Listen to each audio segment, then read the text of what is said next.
Fort MacArthur, good morning. They can hear me in Los Angeles with this device today. Lovely. You know, it was a brilliant day here yesterday. I don't know how many of you attended, but it was quite a wonderful day. Good battles, good reenactments in the camp, and even the evening was quite fun. There was music and dancing over in the gladiator pit, fitting somehow, I think, for dating. And also there was copious drinking of iced tea in the Irish camp. Ladies and gentlemen, as it's going to be a very hot day today, so as a safety note, if you come across a legionnaire in his armor lying in the sun, please roll him to the shade.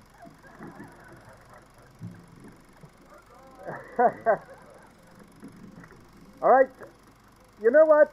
I think this day is going to be delightful. And for everyone here, I promise it shall be an extraordinary day. Whether our life and our experiences are on the battlefield, or encamped at our ease, or at home with our families, our lives are extraordinary. And they are also often a blur of events.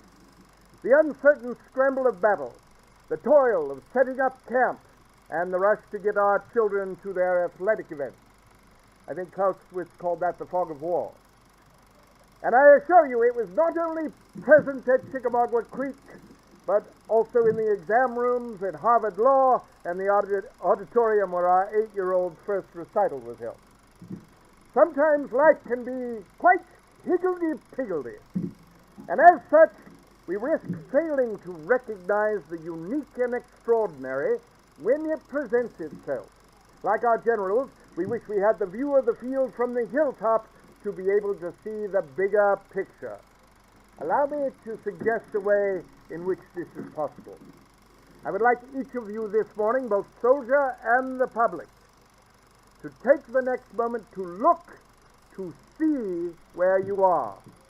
Look at the men and women to your right and see how they are dressed and their nice array here for this morning. Now look to the left and look at those gentlemen and ladies there in their reenactment uniforms. And this weekend I encourage you all to look into the camps that surround us and see the bigger picture, which I believe can only be seen in the smallest of details. Look at their uniforms and equipment. Experience the feel of the camp. Talk to these soldiers, for in their details lie the bigger picture of why this is an exceptional day. Your time here at Fort MacArthur shall be unique and wonderful because these men and women volunteers are presenting you a rare history. History as you have never experienced it in any classroom. By Godfrey, I wrote 9 books on history just to get the hang of it, and I went to Harvard. These soldiers and civilians have done the homework for you. They are gathered here together to celebrate our military heritage. They do it for themselves, but they are also volunteering to share their expertise with every one of you.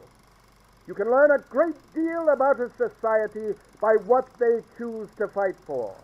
Every camp, every officer, soldier, doctor, cook, and camp follower has a story to tell.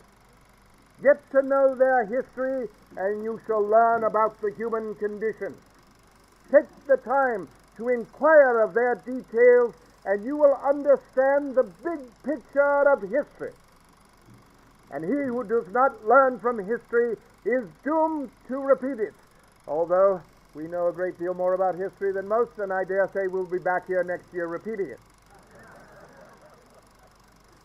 As you walk your children around to see the parades and the battles, I urge you to see this gathering not as a celebration of war and conflict, but as a salute to the men and women who through the centuries bravely answered their people's call to preserve the ideals of their culture. Our American forefathers embraced the sacrifice of fighting in a just cause, and it led to a brilliant peace, the greatest democracy in the history of the world. And as we have just celebrated our Day of Independence, I think it fitting that I share with you a story of why our brave ancestors fought for their freedom. In a letter dated late June 1826, Thomas Jefferson wrote the final letter of his life. and in it he referred to the celebration of the 4th of July. He said, "This day may it be to the world the signal of arousing men to burst the chains under which ignorance and superstition has persuaded themselves to bind themselves, and assume the blessings and security of self-government, which restores the free right to unbounded exercise of reason and the freedom of opinion. All eyes are opened or opening to the rights of man. The general spread of the light of science has already laid open to every view the palpable truth that the mass of mankind was not born with saddles on their backs, nor a favored few ready to ride them legitimately or ordained by the grace of God. These grounds are those of hope for others. For ourselves, let the annual return of this day forever refresh our recollections of these rights and an undiminished devotion to them." Now, Jefferson died 2 weeks later on the 4th of July, as did John Adams at age 90. As we gather this weekend to honor all soldiers, let us remember not only the conflict in which they fought, but the cause for which they served, a resounding peace.